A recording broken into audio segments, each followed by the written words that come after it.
सभी को नमस्कार। कैरियर फर्स्ट चैनल पर आप सबका स्वागत है। डिक्टेशन लिखने के लिए तैयार रहें। Ready start. ब्राज़ील में शनिवार को संपन्न COP30 इसको लेकर नहीं था कि जलवायु संकट से निपटने के लिए क्या किया जाए।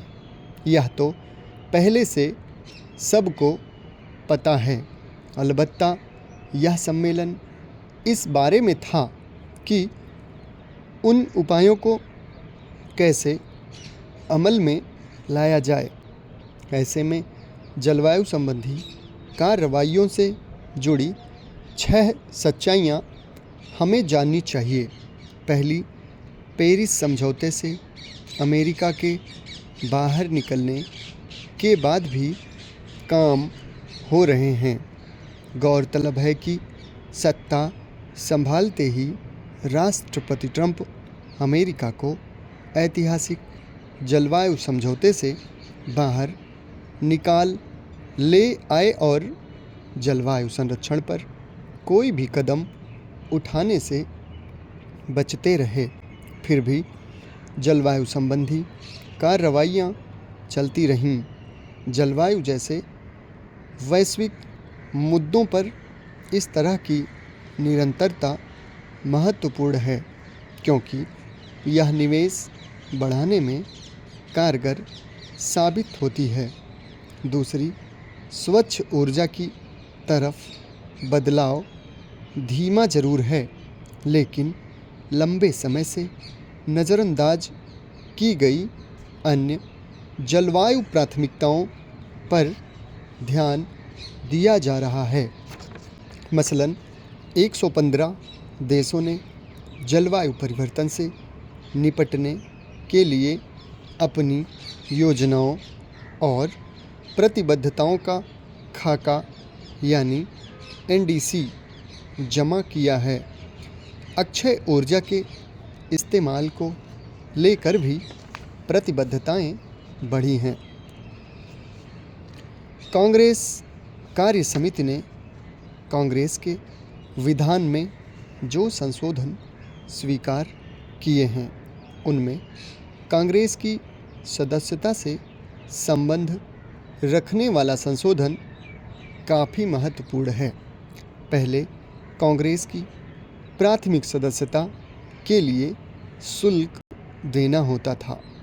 कांग्रेस के विधान में सशुल्क सदस्यता सन 1920 में जारी की गई थी, जो अब से 2.5 वर्ष पहले तक कायम रही। गांधी जी स्वतंत्रता प्राप्त होने के बाद कांग्रेस के स्वरूप में मौलिक परिवर्तन कर देना चाहते थे। कांग्रेस में अशुद्धि बढ़ती जाती थी। उसकी रोकथाम के लिए गांधी जी का यह विचार था कि कांग्रेस अपने को राजनीतिक कामों से अलग करके विशुद्ध लोक सेवक संस्था का रूप ग्रहण कर ले। कांग्रेस को सत्ता प्राप्ति का साधन मानकर चाहे जैसे लोग इसमें घुसने और उस पर कब्जा जमाए रखने का प्रयत्न करते थे।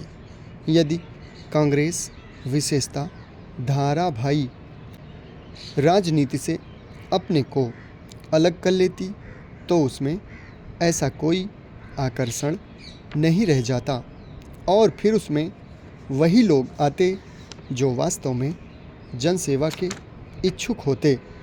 किंतु गांधी जी की इस विचारधारा को स्वीकार नहीं किया गया। कांग्रेस की प्रतिष्ठा का धारावाही कार्यक्रम के लिए उपयोग करना आवश्यक समझा गया और इसके लिए यह जरूरी था कि कांग्रेस के जन संगठन के रूप को कायम रखा जाता। अतः कांग्रेस की सदस्यता के द्वार सभी वयस्क भारतीयों के लिए खोल दिए गए और 4 आना शुल्क की कैद भी हटा दी गई। सदस्यता का 4 आना शुल्क होता था। तो यह शिकायत बहुधा सुनने को मिलती थी कि कुछ व्यक्ति अथवा कोई खास दल सदस्यों का शुल्क इकट्ठा अपनी जेब से दे देते हैं और सदस्यों की भर्ती कर लेते हैं। समाप्त। धन्यवाद।